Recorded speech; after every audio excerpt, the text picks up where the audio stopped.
Commission આપો tender મેળવોના ભાજપના સૂત્રને સાર્થક કરતું વધુ એક કૌભાંડ સામે આવ્યું છે।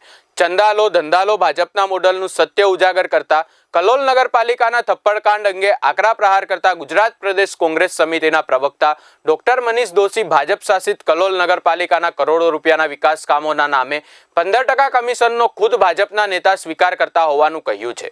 કલોલ નગરપાલિકામાં 7 કરોડના વિકાસ કામમાં થવાના હતા, પરંતુ વિશેષ વિકાસ ગાંધીનગર લોકસભા ક્ષેત્રમાં સમાવેશ થતી કલોલ નગરપાલિકામાં રીટેન્ડિંગના નામે મોટો ખેલ ખેલાઈ રહ્યો છે।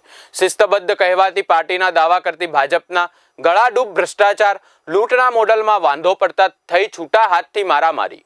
વધુમાં ડોક્ટર મનીષ દોશીએ વધુમાં કહ્યું હતું કે ગાંધીનગર લોકસભાના સાંસદ અને કેન્દ્રીય ગૃહમંત્રી શ્રી મત્સ્ય ક્ષેત્રની ભાજપ શાસિત નગરપાલિકામાં છૂટા હાથથી મારામારી અને થપ્પડકાંડ અંગે ભાજપ કેમ મૌન છે? ભાજપના ભ્રષ્ટાચારના ભોરિંગે નિર્દોષ નાગરિકો ભોગ લીધા છે। ગુજરાતમાં હોય કે સમગ્ર દેશમાં કમિશન આપો ટેન્ડર મેળવોનો ભાજપાનો ભયમુક્ત ભ્રષ્ટાચારના સૂત્રને સાર્થક કરતી વધુ ઘટના, જેમાં કહેવાતી શિસ્તબદ્ધ પાર્ટીના ધજિયા સમગ્ર દેશે કેવી રીતે ઉડી રહ્યા તે જોવા મળ્યા।